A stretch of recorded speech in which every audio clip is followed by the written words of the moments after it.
thought I'd take some time today to discuss Russellian science, something that defines so much of my worldview.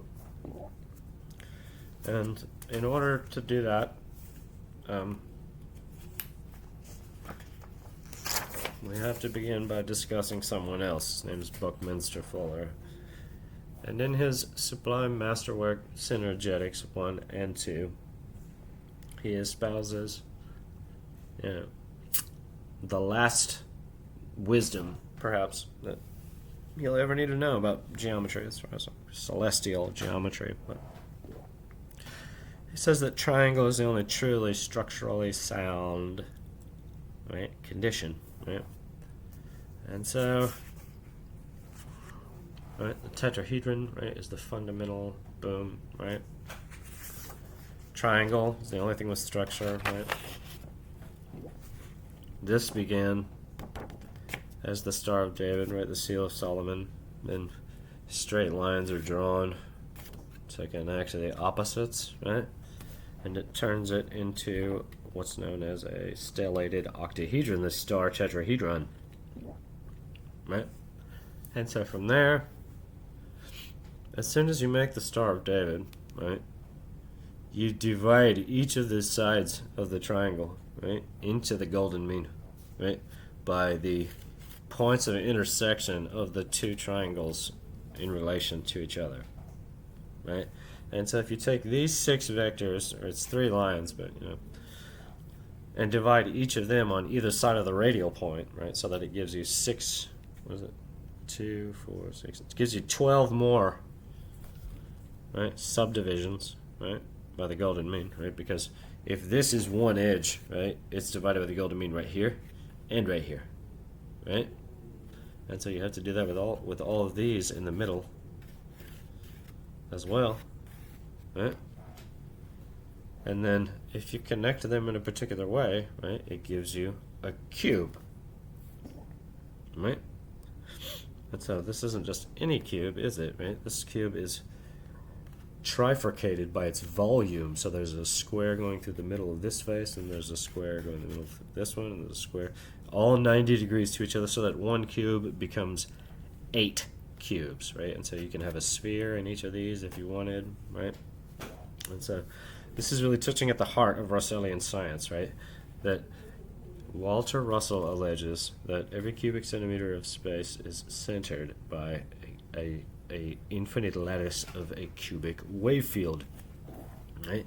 And so if we go back to Buckminster Fuller, right, and we take a moment to consider the vector equilibrium, and I have one somewhere, but I don't have it with me, but it doesn't matter. But you arrive at the vector equilibrium by fully truncating the cube, right, or the octahedron, yeah, either or, but right, for the sake of Russellian science, right, this is the static geometry, right, which is a celestial scaffolding. And so these square bifurcations of the volume, right, are the planes of least resistance. Of course, any plane in this field is potentially a plane of least resistance, right? But this middle point right here, right, that's where all the magic happens, right? So space collapses, right? This is the focal point of the conscious field's energy, and it's collapsing it from the outside in, right, towards the focal point. Gravitation, right? Right? And so what's interesting about this, right, is that this gives you, just out of the subdivisions, right, through the Star of David, right, through the star tetrahedron, right, which is the 3-dimensional Star of David, right, you get the cube, the 2 cubed, right? It's 8, right? 2 cubed is 8, so there's 1 cube, right? And then there's 8 smaller cubes inside of it, right? Which is 2 cubed, right? So 1 cubed is 1, right? And then 2 cubed is 8, right? And so if you wanted to, right, you could take a pencil, if I know what I did with mine.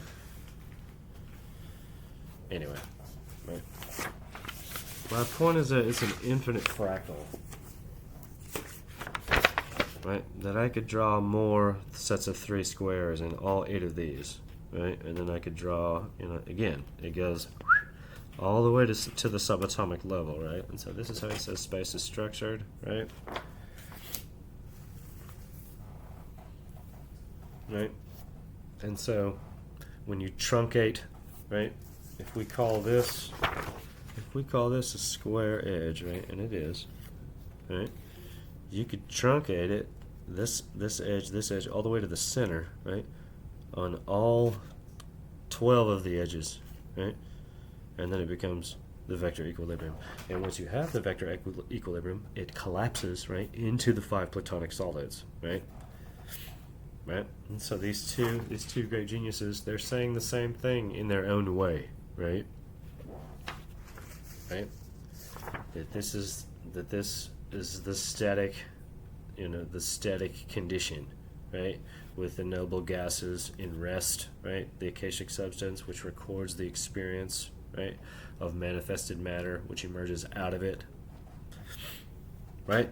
And so, as the creator is thinking, right, the edges get truncated, right, to a point to where it locks into the new geometry of the vector equilibrium, right, and then, right, begins to breathe, begins to collapse, right, through the icosa, the dodeca, the octahedron, and the tetrahedron, right? And so this is how, right, this is how out of seemingly nothing something comes, right? It's a material simulation of a nobler spiritual truth. Platonic forms, this is, right, like this, that is the way, right? Is it true? Is it provable intellectually? Of course, it can never be proven, right? Who could prove these things? Perhaps I could, if I had the resources, right? But, right. So, the mind of God permeates all of space, right? And these radiate out in all directions, right? Right? At all scales and convocations simultaneously, right? And so the pressure from the conscious field, right? From the divine intellect of God Almighty, right? Exerts pressure on that hologram, right?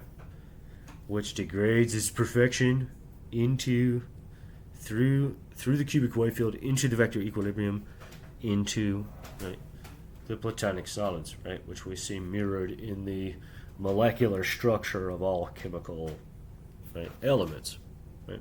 This is the point.